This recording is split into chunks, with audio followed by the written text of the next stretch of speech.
Vamos a leer la Biblia en Josué capítulo 6. Dice de esta manera a partir del versículo 1. Ahora Jericó estaba cerrada, bien cerrada, a causa de los hijos de Israel. Nadie entraba ni salía. Mas Jehová dijo a Josué: mira, yo te he entregado en tu mano a Jericó y a su rey con sus varones de guerra. Rodearéis pues la ciudad todos los hombres de guerra, yendo alrededor de la ciudad una vez, y esto haréis durante 6 días. Y 7 sacerdotes llevarán 7 bocinas de cuernos de carnero delante del arca. Y al 7º día daréis 7 vueltas a la ciudad, y los sacerdotes tocarán las bocinas. Y cuando toquen prolongadamente el cuerno de carnero, así que oigáis el sonido de la bocina, todo el pueblo gritará una gran voz, y el muro de la ciudad caerá, y entonces subirá el pueblo cada uno derecho hacia adelante. Y vamos a ir hasta el versículo 20. Y dice en el versículo 20: entonces el pueblo gritó, y los sacerdotes tocaron bocina, y aconteció que cuando el pueblo hubo oído el sonido de la bocina, gritó con gran vocerío, y el muro se derrumbó. El pueblo subió luego a la ciudad, cada uno derecho hacia adelante, y la tomaron. Oremos al Señor. Padre, gracias te damos en esta tarde por la bendición de poder compartir tu palabra en esta hora. Ayúdanos a meditar en ella y entender todo lo que tú quieres hablar a través de ella a nuestras vidas. Queremos de corazón recibir tu palabra, tu corrección en este día. En el nombre de Cristo Jesús. Amén. Bien, hermanos, vamos a hablar un poco acerca de este acontecimiento histórico. Hemos titulado este sermón la batalla en compañía de Dios. Porque nosotros sabemos que cuando tenemos la compañía de Dios hay marcadas diferencias en nuestras vidas. La verdad es que estamos frente a un acontecimiento histórico que no podemos restarle valor. Es un acontecimiento que Dios entregó en manos de Israel, una de las grandes ciudades de la época. Dios estableció una estrategia de batalla para la toma de Jericó. Y el pueblo, pues, pudo celebrar la victoria por la obediencia a la voluntad y las palabras de Dios. No queremos comparar nuestras vidas con la batalla de Jericó, porque realmente nuestras vidas no tienen mucho que ver con la batalla de Jericó. Sin embargo, hay principios espirituales en ese pasaje que decidieron hacer cumplir, llevar a cabo los personajes de este pasaje, que ahora nos sirven a nosotros para el desenvolvimiento de nuestras vidas. Por eso les quiero invitar a que escuchemos la enseñanza que hoy les quiero compartir. Dios quiere que en cada situación de nuestras vidas lo glorifiquen a Él. Glorificar a Dios en la Biblia no tiene que ver con las circunstancias ni el tipo de vida que tenemos. Glorificar a Dios es el propósito por el cual nosotros hemos sido creados según la Biblia. Hemos sido creados para la gloria de Dios, para alabanza de su nombre, y tenemos que glorificar a Dios en medio de todas las circunstancias. Va a haber circunstancias donde vamos a tener situaciones difíciles, y va a haber circunstancias donde sencillamente vamos a estar gozando de bendiciones. Pero en esta tarde, algunos principios que están ahí en la palabra de Dios nos van a ayudar a entender lo valioso que Dios ha entregado a nuestras vidas. Porque nosotros hoy, el pueblo de Dios, cuenta con recursos valiosos para enfrentar la vida que muchas veces nosotros no usamos. Muchas veces nosotros estamos ajenos a esos recursos que Dios nos ha dado. Por eso hoy quiero meditar en el valor de esos recursos. Cuando hablamos de Jericó, y quiero hacer una contextualización rápida, estamos hablando de una ciudad sumamente fortificada, una ciudad que además tenía muros muy gruesos.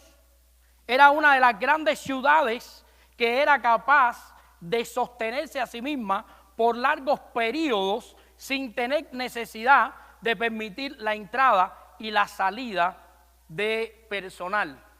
Era una ciudad que tenía 2 franjas de muros y eso la hacía para la época una de las ciudades más difíciles de conquistar. Cuando hablamos de Jericó estamos hablando de algo que humanamente sería imposible. Estamos hablando de algo que llevaría una batalla extremadamente fuerte y peligrosa. Y sin embargo, Dios la resolvió de una manera muy peculiar. Dios la resolvió con una estrategia muy distinta a la que nosotros nos pudiéramos imaginar. Queremos aprender a través de la Biblia en esta tarde algunas cosas que Dios nos ha entregado y el valor de ellas. Lo primero que queremos aprender es que necesitamos entender el valor que tiene la palabra de Dios para nosotros. Quiero hacer un ejercicio. ¿Cuántos hoy tienen en su mano la palabra de Dios? No estoy hablando solamente en el formato de papel. Algunos lo tienen en otro formato, pero todos tenemos la palabra de Dios. A mí me encanta el formato en papel, quizás porque veo la necesidad de marcar y estoy más familiarizado, pero muchos cristianos no entendemos el valor que tiene la palabra de Dios. De hecho, hoy estamos viendo un movimiento a favor de rescatar en las iglesias el valor de la palabra de Dios. Este pasaje bíblico que estamos estudiando comienza enseñándonos el primer recurso que Dios le dio a Israel para que Israel saliera victorioso en esta batalla. El primer recurso fueron las palabras de Dios. Vayamos a la Biblia un momentico. Vayamos ahí al capítulo 6 y veamos cómo la Biblia lo enfoca en el versículo 1 y 2. La Biblia dice, ahora Jericó estaba cerrada, pero fíjense cómo dice, bien cerrada. ¿Qué significa eso? La Biblia está señalando que Jericó no era cualquier ciudad. Por ejemplo, cualquier ejército podía estar frente a Jericó para conquistarla, para asediarla, podía estar todo el verano y tenerla trancada a Jericó, hacerle una barricada y Jericó poder subsistir todo el tiempo del verano, que era el único tiempo en que se podía entrar en batalla, porque el invierno, ya después la lluvia, el fango no dejaba que la batalla se desarrollara bien y muchos ejércitos llegaban allí y perdían todo el verano, llegaba el invierno y se tenían que retirar, porque Jericó estaba cerrada, bien cerrada, y tenía muchas provisiones. Y dice que estaba cerrada a causa de los hijos de Israel. Nadie entraba y salía, pero Jehová, miren lo que dice ahí, mas Jehová dijo, ¿a quién? A Josué. Y miren las palabras que le dijo. Le dijo, mira, yo he entregado en tu mano, ¿a quién? A Jericó. Es interesante porque la palabra en hebreo que usa para entregado significa yo he resuelto, he completado, esto es tema muerto, ya esto está terminado, yo lo he depositado en tus manos, Jericó es de ustedes. Pero la verdad es que, ¿dónde estaban ellos cuando recibieron esa palabra? ¿En qué parte de los muros? ¿Estaban muros adentro o muros afuera? Estaban muros afuera. Y Dios les dijo, hey, ustedes están viendo esos grandes muros, ustedes están viendo esta ciudad, he resuelto, la he entregado en la mano de ustedes. La he puesto en sus manos. Entonces, lo primero que aprendemos acá es que la palabra de Dios tiene un valor para el pueblo de Dios. ¿Qué hubiera pasado si la palabra de Dios no fuera valiosa para el pueblo de Dios? ¿Qué hubiera hecho Josué? Hubiera dicho, Dios, sí, resolviste darnos a Jericó, pero no sé si te fijaste en un pequeño detalle. Estamos de la parte de afuera todavía. No, no hizo eso Josué. Josué dijo, entregaste en mis manos Jericó, ok, dime ahora cómo vamos a conquistarla. Y déjeme decirle que darle valor a la palabra de Dios es algo por lo cual se ha luchado mucho en el cristianismo. Una de las grandes controversias de la Reforma fue que los reformadores querían establecer bíblicamente que una persona recibe autoridad bíblica no a través de la iglesia, como decían los romanos, los católicos romanos, sino a través de la palabra de Dios. Y esto es algo lo cual quiero llamar la atención porque después podemos hacer un estudio de esto un viernes y verlo más detallado. Los reformadores lucharon con la iglesia católica romana en su tiempo porque la iglesia católica romana decía la iglesia es la autorizada para bendecir, la iglesia es la autorizada de dar poder y autoridad a un cristiano. Y los reformadores decían, no, solo la Biblia, solo la palabra de Dios es la que da poder y autoridad a una persona.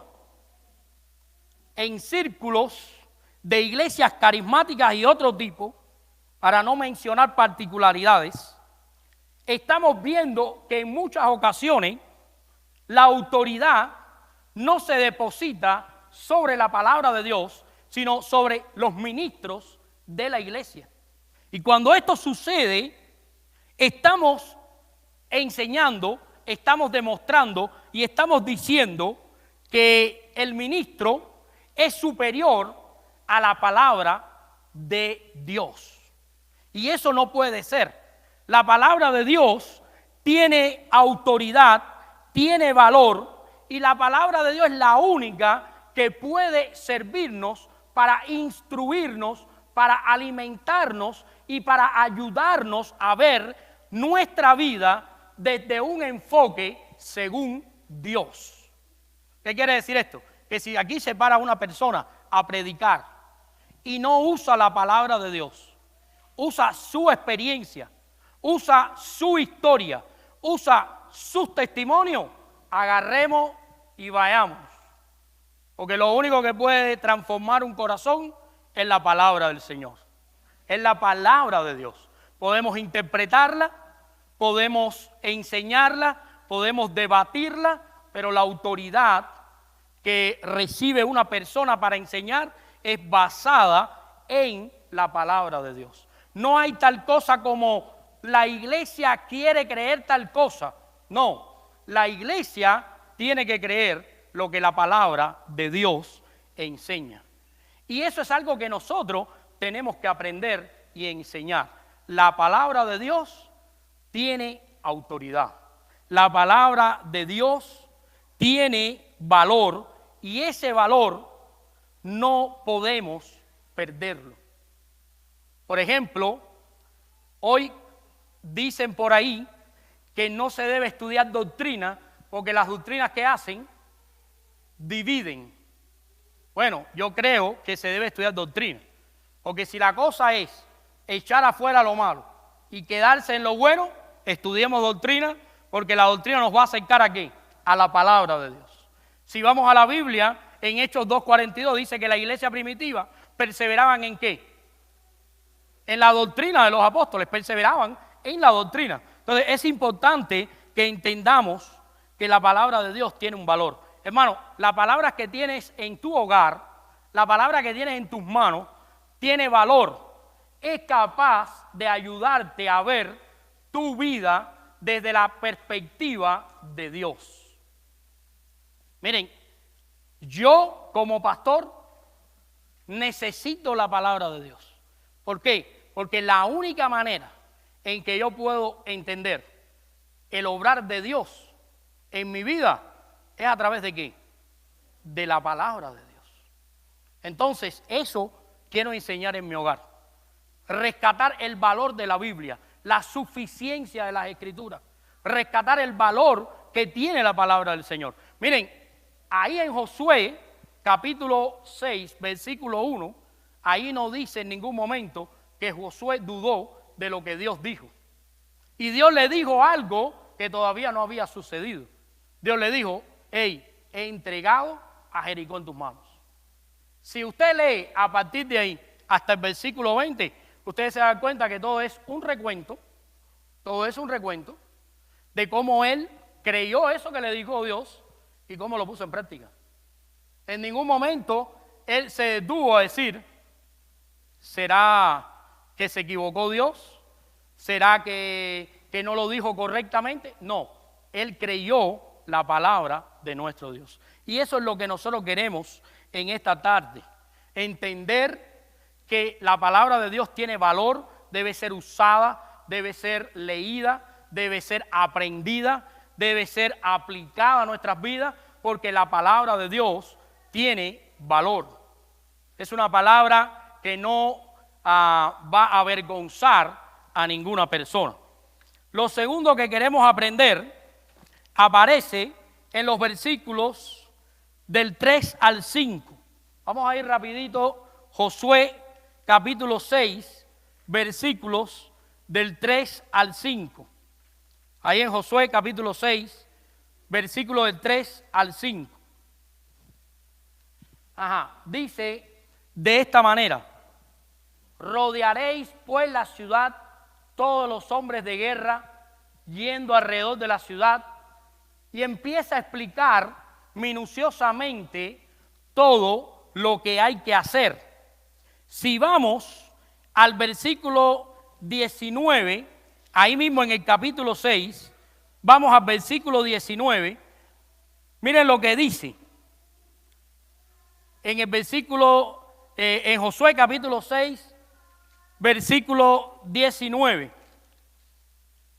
Dice, mas toda la plata y el oro y todos los utensilios de bronce y de hierro serán consagrados a Jehová y entren en el tesoro de Jehová. Entonces el pueblo gritó y los sacerdotes tocaron bocina. O sea, versículos 19 y 20 es la conclusión de, a partir del versículo 6, cómo ellos pusieron en práctica lo que Dios dijo. Y eso nos lleva a otro principio importante que no podemos olvidar. No podemos olvidar que la palabra de Dios es valiosa para nosotros. Tampoco podemos olvidar que la obediencia y la permanencia en la obediencia es necesaria para agradar a Dios. Miren, ¿por qué digo la obediencia y la permanencia en la obediencia? Porque muchas veces creemos que la obediencia es intermitente. Dios dijo esto, lo obedezco y ya. Pero en el caso de ellos estuvieron 6 días obedeciendo las mismas palabras que Dios dijo. ¿Qué fue lo que Dios dijo que hicieran el primer día? ¿Alguien me lo puede decir? Fernando, ¿qué dijo Dios que hicieran el primer día? Dieran una vuelta. Y el segundo día, otra vuelta. Y el tercer día, y yo me pregunto, ¿pasaba algo después de dar una vuelta? No pasaba mucho, no se veía. Y yo me imagino que dentro de la ciudad la gente estaba muerta de la risa, diciendo, no, ahora sí nos atacaron la gente más loca de todo este lugar. Porque esta gente, en vez de tirarnos piedra y palo, andan dando vueltas por la ciudad. Dan una vuelta y se retiran. Y vienen al otro día y dan una vuelta y se retiran. Y nada pasa. Comparemos eso muchas veces con la voluntad de Dios para nuestras vidas. Muchas veces Dios dice, hay que hacer algo, y comenzamos y nada pasa. Entonces, ¿qué hay que hacer con la voluntad de Dios? tenemos que obedecerla, aunque muchas veces no veamos la diferencia. Lo importante es que Dios lo dijo y hay que hacerlo. Muchas veces la diferencia no va a ser evidente a nuestros ojos, pero el hecho de obedecer no pasa desapercibido delante de Dios. El valor de la estrategia no estaba en darle la vuelta al muro. Yo soy de una etapa en Cuba donde todos los cultos de oración terminaban dándole la vuelta a la manzana donde estaba la iglesia, para que se cayeran los muros espirituales y para que todo el mundo se convirtiera. Una tremendísima mala interpretación de lo que estaba pasando. Porque la vuelta al muro, el único propósito de la vuelta al muro era que Israel obedeciera, aun cuando nada se veía. Muchas de las experiencias que hoy estamos pasando en nuestras vidas se tratan de eso, de obedecer, aunque usted no ve que las cosas están ocurriendo. El simple hecho de obedecer ya es un tremendo asunto delante de Dios. ¿Qué pasó el sexto día? Volvieron a dar otra vuelta. Y el séptimo, entonces, ¿qué fue lo que ocurrió? El séptimo día hizo Dios, ¿qué? Caerse todo. El sexto día, óigame, ustedes se imaginan, empezamos a darle vuelta a esta manzana el primer día. Y volvemos el segundo día. Y el quinto día. Y yo me imagino a la gente el sexto día. Y nada pasaba. Pero es necesario que la obediencia sea completa. El punto en esto es que hoy vivimos un tiempo donde tenemos que preguntarnos quién obedece a quién. Porque miren, hoy estamos criando hijos que según el mundo que nos rodea tenemos que obedecerlo a ellos. Ellos nos tienen que obedecer a nosotros. Hace unos días Vladimir posteó que en Canadá, si le va a la contraria a un niño con el tema de la homosexualidad, te quitan la custodia. Están queriendo poner una orden de ese tipo. El tema es de quién obedece a quién. Muchas veces elegimos, en vez de obedecer la palabra de Dios, obedecemos todo lo que es contrario a la palabra de Dios. Muchas veces los padres obedecen a los hijos, en vez de los hijos obedecer a los padres. Los hijos que deberían obedecer a los padres obedecen a la moda o obedecen al contexto. Pero obedecer se ha convertido en algo caótico. Nadie quiere obedecer. Todos queremos vivir y no queremos estar en obediencia. Hoy estaba viendo una predicación del hermano de Sujel Michelén. Él estaba predicando en la Florida. Y él decía, hoy vivimos en un tiempo que nadie quiere obedecer a nadie. Nadie quiere estar por debajo de la autoridad de nadie. Todos sentimos que tenemos cierto nivel de autoridad. ¿Por qué pasa eso? Bueno, porque hemos perdido la perspectiva de nuestra relación con Dios. El verdadero evangelio habla de un Dios que no necesita de las criaturas. Habla de las criaturas necesitadas de Dios. Pero se le ha dicho a la gente que Dios necesita que tú te conviertas. Entonces me puedo dar el lujo de decir, no, yo quiero obedecer a Dios, pero mañana no. No, tú necesitas de Dios. Tenemos que volver a entender que Dios ha creado y ha establecido niveles de autoridad para que eso funcione. Hoy vemos a las mujeres dándole orden a los hombres. Y los hombres no quieren tener ningún tipo de autoridad. Entonces las mujeres quieren ser las autoritativas. Eso lo vemos en muchos lugares. Vemos a los hijos que en vez de obedecer a los padres, un hijo obedece a un amigo, en vez de obedecer al padre. El padre le dice, no te involucres en sustancias prohibidas, pero él se involucra porque un amigo lo invitó a hacerlo. ¿Quién obedece a quién? Es un caos. Pero la Biblia es clara en algunas cosas que nosotros debemos obedecer. De Josué aprendemos un principio. La palabra de Dios debe ser obedecida y no hay discusión. Ahí no hay discusión. Ahí hay 7 días de obediencia brutal. Y al final Dios manifestó su voluntad como lo había establecido. Miren, rapidito, ¿cuáles cosas debemos obedecer los cristianos? ¿En cuáles cosas debemos perseverar en la obediencia? Primero, debemos perseverar en la oración. Debemos ser obedientes en la oración. Debemos perseverar en el estudio de la palabra, de la doctrina. Debemos ser obedientes en perseverar en la doctrina. Y debemos ser obedientes en perseverar en la comunión. Hechos 13:43, Hechos 1:14, Hechos 2:42, Santiago 1:25. Pasajes que hablan sobre la necesidad de obedecer y de obedecer permanentemente. Hoy, como nunca antes, necesitamos saber que la obediencia es un regalo de parte de Dios. Quiero volver a confirmar esto entre los creyentes. Cuando hablamos de obediencia, estamos hablando del privilegio que Dios nos permite de obedecerlo a Él a través de la relación con Él. O sea, no hay tal cosa como obediencia alejado de la oración, alejado de la comunión con Dios, alejado del cuerpo de Cristo. No hay tal cosa como eso. La obediencia es el privilegio que Dios nos permite de agradarle, de obedecerle a través de la comunión con Él. O sea, si nosotros nos alejamos de Cristo, nos alejamos de su palabra, nuestras vidas no van a ser obedientes. Todo lo contrario, nuestras vidas van a tener la tendencia a desobedecer a Dios. Vamos a empezar a hacer una cosa que Josué no hizo. Vamos a empezar a poner en duda lo que Dios dijo. Pero Josué obedeció totalmente. Tercer y último principio. El tercer y último principio aparece en el versículo 20.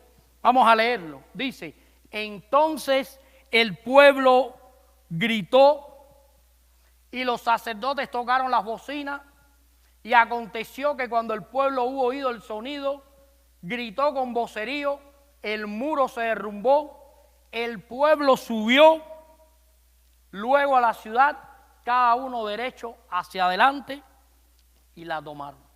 Tercer principio, tenemos que aprender el valor del obrar de Dios a nuestro alrededor. Miren, uno de los momentos más críticos en la vida de una persona es cuando dicen en un servicio, ¿cuántos quieren dar gracias a Dios? Ahí todo el mundo hace así y dice, Dios mío, ¿por qué le voy a dar gracias a Dios? Y entonces yo me pregunto, ¿será que Dios no obra en todas las vidas? ¿O será que nosotros hemos perdido la sensibilidad de ver el obrar de Dios? Porque Dios sigue obrando. Obra en todas las circunstancias, en todas las direcciones. Y la manera suprema en que Dios obró a nuestro favor es a través de Cristo. Y quiero que miremos este pasaje como una señal, como un prototipo, como un ayo, pudiéramos decir, de la salvación que un día Dios obró en Cristo Jesús para nosotros. Se cayeron los muros, Dios trabajó en nuestro corazón. Dios dio esperanza a Israel, a nosotros mucho más. Este es un espejo de las conquistas de Dios, no solo para Israel, sino también para todas las vidas después de este momento. Y la conquista mayor de Dios ha sido el sacrificio de Cristo Jesús. Hermano, no podemos perder la sensibilidad de ver a Cristo a través de las Escrituras. Dios obró para beneficiar a Israel como una imagen de lo que un día iba a ser a través de Cristo para nosotros. ¿Por qué quiero mencionar esto? Porque muchas veces perdemos la sensibilidad del obrar de Dios en nuestras vidas.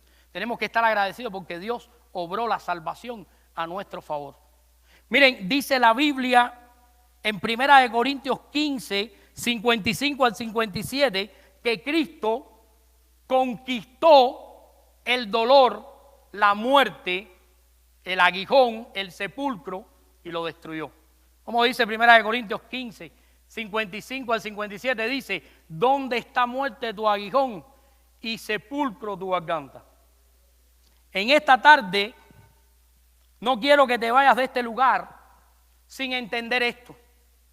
Dios destruyó los muros de Jericó.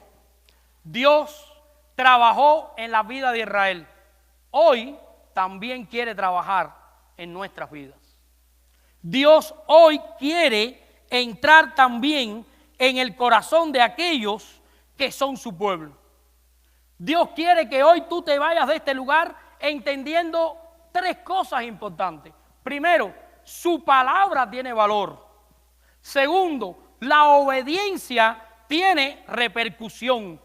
Y tercero, la mayor conquista que Dios ha obrado ha sido a través de Cristo Jesús. Y quiero preguntar en esta tarde, si nos miráramos por dentro, ¿estaríamos seguros hoy que Jesucristo ha conquistado nuestro corazón? ¿Cuántos pueden decir amén? Si alguno siente que Cristo todavía no ha entrado en su corazón, quiero invitarlo a que reflexione en estas palabras. Quiero invitarlo a que se una a la iglesia, a que venga a conversar, a que venga a conocer cómo Cristo puede entrar en su vida y en su corazón. Y recuerden, hermanos, la palabra de Dios es importante. La obediencia a Dios es importante y la obra de Cristo en nuestras vidas es también muy importante. Que el Señor les bendiga. Vamos a orar. Oremos. Padre, gracias te damos en esta hora porque tú eres nuestro Dios y para siempre son tus misericordias. Señor, gracias porque obraste la salvación en nuestras vidas. Gracias porque nos has hablado a través de este mensaje y nos has enseñado a obedecer, nos has enseñado a confiar en tu palabra, nos has enseñado a ver cómo obras a nuestro alrededor. Bendice nuestras vidas, continúa la obra en nosotros y ayúdanos para que te seamos fieles para siempre. En el nombre de Cristo Jesús. Amén.